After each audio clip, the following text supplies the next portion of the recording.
Is a stablecoin a shitcoin? Sure, but so is the dollar, so is the euro, so is the pound. And I support those currencies for myself and my other customers in the greater West. So the reality is we still live in a fiat world, and in a lot of the emerging markets, they like the stablecoin. In the green, what you're looking at is Tether, market cap, and in the orange, what you're looking at is Bitcoin. Okay, why is this interesting? Well, if you guys can see, they're fairly correlated. Bitcoin's been 2.5 times the size to 10 times the size of the stablecoin market cap.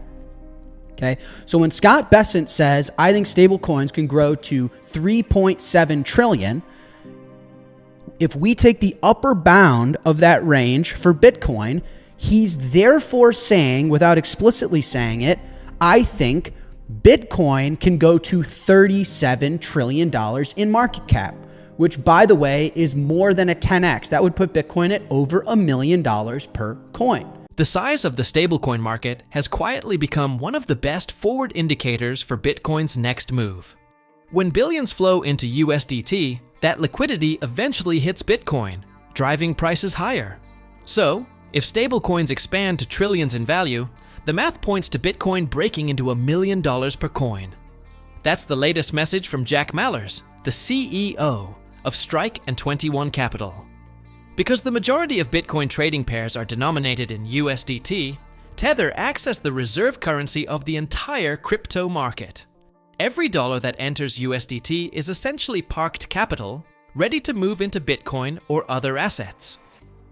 Over the years, Bitcoin's market cap has consistently been several times larger than the total stablecoin supply, creating a predictable ratio between the two.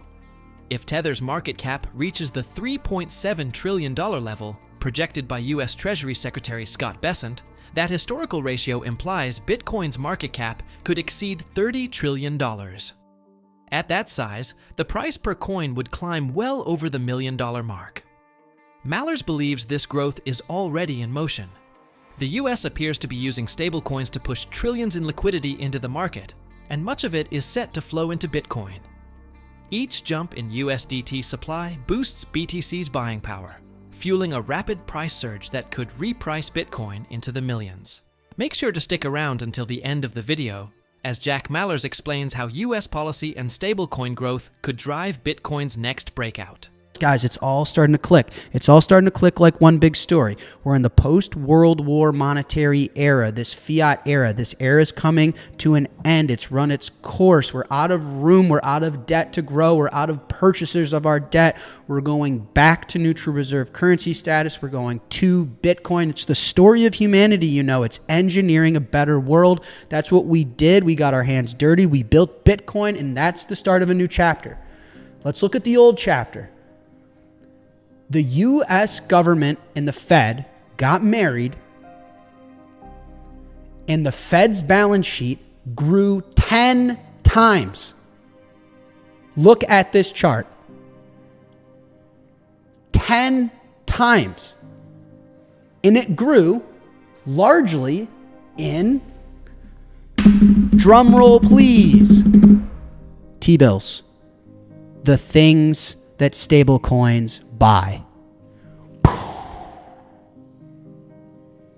Guys, and Bessent just said he's going to issue the debt at the front end. He's going to live at the front end. He can't get the 10-year rates down. That's why they want the Fed rates to come lower. They want lower interest payments on the debt. They want to be giving stable coins. They don't want to be paying stablecoin issuers 4.5%, guys. The last time the Fed and the government got married, Kissing, two lovebirds sitting in a tree, Kissing. It's the Fed and the US Treasury. The Fed's balance sheet grew 10 times. 10 times.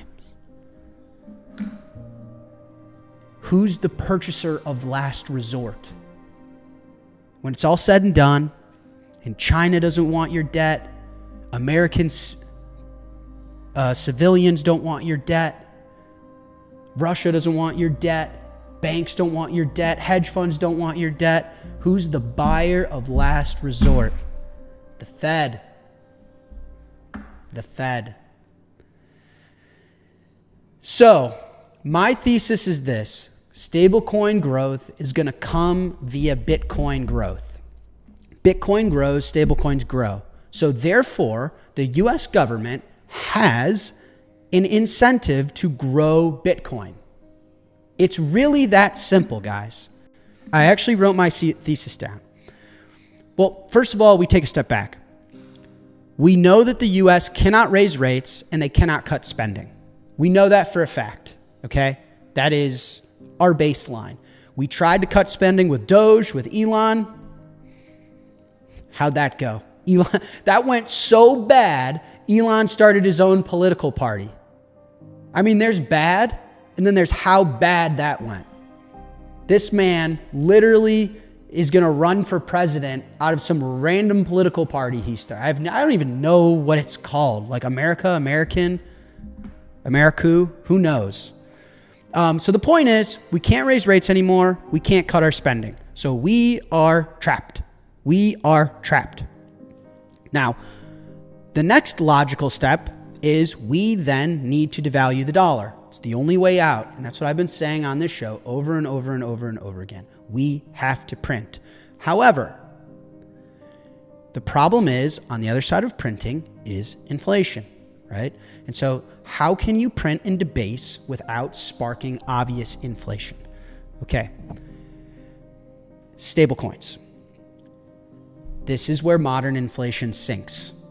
This is my idea, or at least this is my interpretation of everything that's happening. Sometimes I'm wrong, sometimes I'm right. Historically, not to brag, I've been a little bit more right than I've been wrong. It's just my idea. Well, maybe we'll come back to this and say, man, what a dumb idea, you idiot. Or maybe we'll be right. Who knows? Stablecoins are like tokenized US dollar liquidity, okay? They're backed by these T-bills, these things that we've been referencing. They unlock $3.5 trillion of dormant reserves at the Fed. We mentioned that last episode. We'll bring it up again. That's a COVID level of liquidity, by the way. That's one COVID. I've done a little bit of math to think that there's about $10 trillion of liquidity coming from all of these special projects. You've got the supplemental leverage ratio. You've got Fannie Mae, Freddie Mac. You've got Genius Act and stablecoins. You've got $7 trillion in money market funds. So if inevitably, whenever rates start to come down to wherever Trump wants them to come, you've got that capital. So, I think we've got 3 COVIDs in us over the next 12 months or so. So this whole Genius Act bill, whatever it's called, it's about one COVID in size. One whole COVID. Put that into perspective. Okay. It's $3.5 trillion in dormant reserves. So this is secularly inflationary unless all of this liquidity gets absorbed by a non-consumption asset. This is what I've been saying, guys. Debase the dollar against what? What are you going to debase it against? I tell you what's a really bad idea. Do not debase the dollar against housing. Bad idea. Because if housing starts to rip 60% year over year, that's bad. A lot of people are going to be really pissed because they don't want to be homeless. Here's another one. Don't debase the dollar against eggs. Bad idea. Because people need to eat or else they'll be malnourished, starve, and die. So a bad idea would be debasing the dollar against eggs. Good idea, my recommendation, debase it against Bitcoin and gold. So then my next few slides are to support this idea. For one, the president and his family just bought $2 billion worth of Bitcoin. This is the Trump media company. Just bought $2 billion worth of Bitcoin. Next, huge news. Trump opens U.S. retirement market to crypto investments. Guys,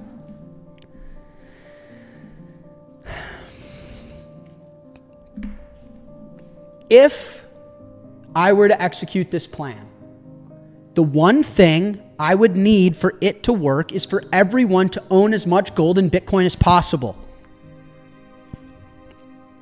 I really hope I'm articulating this well enough. If the goal is to debase the dollar, which grows nominal GDP, which devalues the debt to GDP. That's the whole point. We cannot have debt to GDP at 130%. That number's got to come down. It comes down by printing money, by debasing the dollar.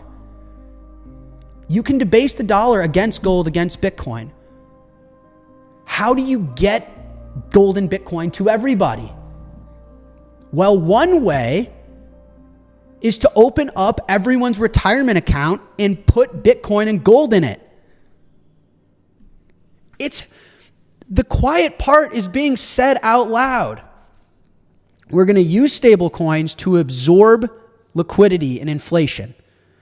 Stablecoins funnel to Bitcoin. Stablecoins are going to grow because we're going to grow Bitcoin. We're going to grow Bitcoin by taking dead capital, $3.5 trillion at the Fed, US retirement accounts. We're going to make sure that people get long this thing. I tell you this, guys. Do you want to know the community of humans that aren't mad when the dollar gets debased? Us, me. I've said on the show, debase the dollar all you want, print all you want. I don't care because I own Bitcoin. That's the point. The post-World War II fiat era is nearing its end.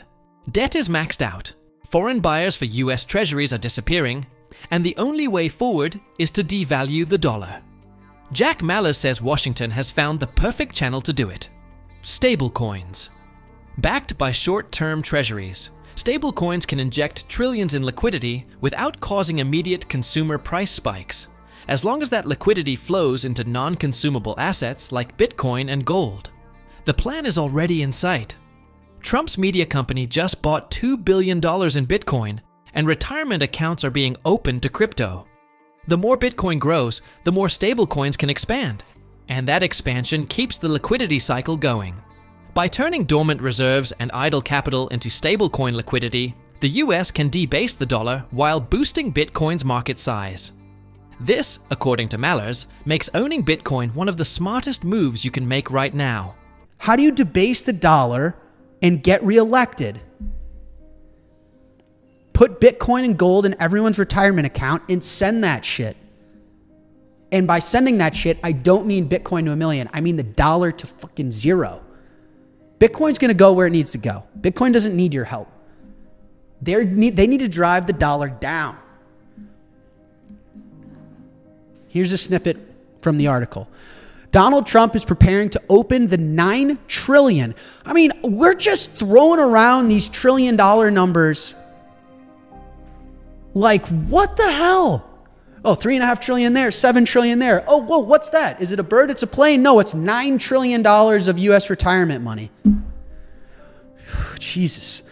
Donald Trump is preparing to open the $9 trillion US retirement market to cryptocurrency investments, gold, and private equity in a move that would spur a radical shift in the way American savings are managed. Trump is expected to sign an executive order as soon as this week that would open up 401k plans to alternative investments beyond traditional stocks and bonds. According to 3 people, guys, what have we said on the show? Stocks are going to go up in dollar terms, but everything goes up in dollar terms. If you've measured stocks in gold terms, you've already lived through a Great Depression. Stocks are going to go up in dollar terms, but you're still not going to be able to pay rent. You're still going to be getting less groceries. You're still not going to be able to fill up your gas tank. They're going to go down in Bitcoin terms. They're going to get murdered in Bitcoin terms.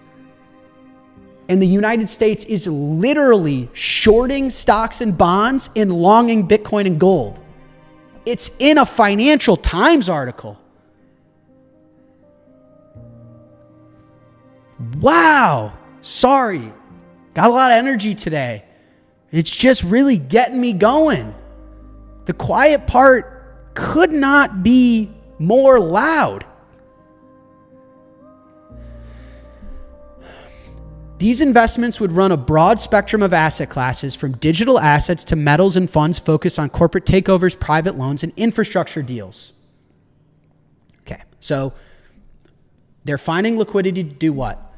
Buy neutral reserve assets, Bitcoin and gold, fund America reshoring all their shit. So these private equity deals are probably going to be building all the factories and all the rare earths and all the things we've been talking about to reshore America. So what did I say? They're going to have to print the money and find the liquidity to reshore. The dollar's got to go down, Bitcoin's got to go to the moon, and we've got to start making our own stuff again.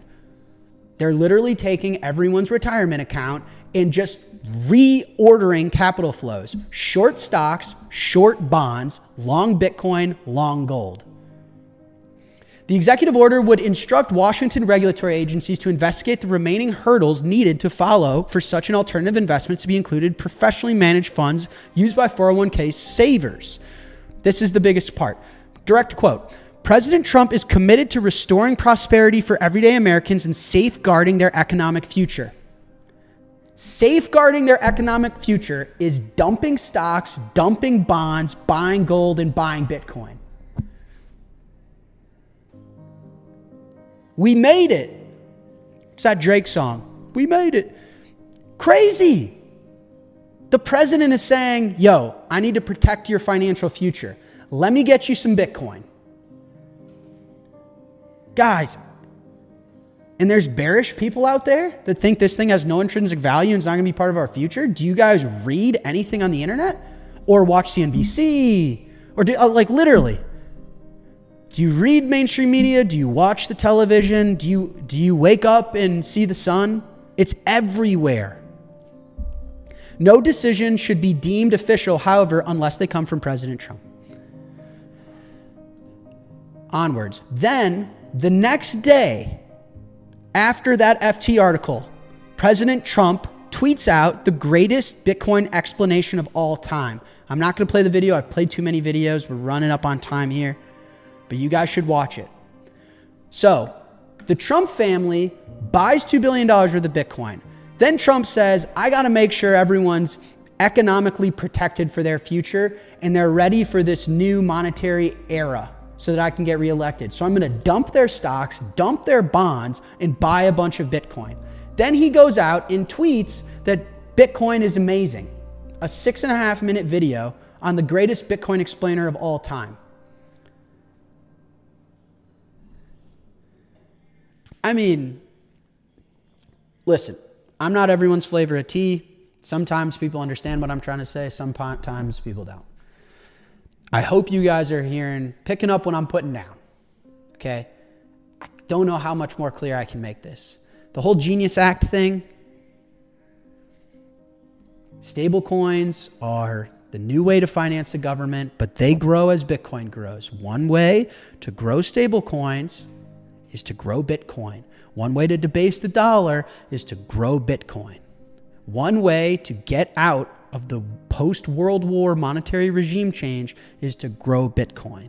One way to solve the Fed and the Treasury's problem of getting remarried is to grow Bitcoin. It could not be more obvious. And this goes back to Bitcoin doesn't need you, you need Bitcoin. What do I think about the United States' interest in Bitcoin? Does it make me ashamed to be a Bitcoiner? Bitcoin doesn't give a shit about the United States. It doesn't even know who the United States is. I know that for a fact, and you could too. You can go on github.com and look at the code. Nowhere in the code does it say the United States, not one time. But the United States needs Bitcoin. On August 7th, 2025, President Trump signed an executive order that lets Americans put part of their 401k retirement savings, over $9 trillion in total, into assets like Bitcoin, gold, private equity, and real estate. This is a major change. Until now, most retirement money was locked into stocks and bonds, which can lose value as inflation rises. The new rule lets money flow into harder assets that are less tied to the dollar.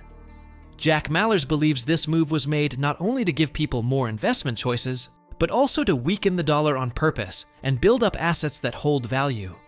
By opening retirement plans to Bitcoin, the US government could be setting off one of the biggest waves of buying the crypto market has ever seen. If that happens, it could push Bitcoin much higher while the dollar loses ground. Bitcoin will keep moving forward no matter what, but the US may now need it to protect its own future. The ultimate question is this the start of Bitcoin replacing the dollar? Let me know your thoughts in the comments.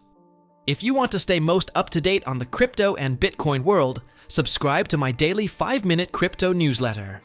It's a concise resource for the latest expert predictions, breaking news, and top on-chain analysis. Trusted by over 90,000 subscribers for insightful crypto investment information. Don't miss out on the opportunity to stay informed in the crypto market. The link is in the description below. I hope you all enjoyed today's video and that it gave you some value. I'll see you all at the next one, and as always, all the best.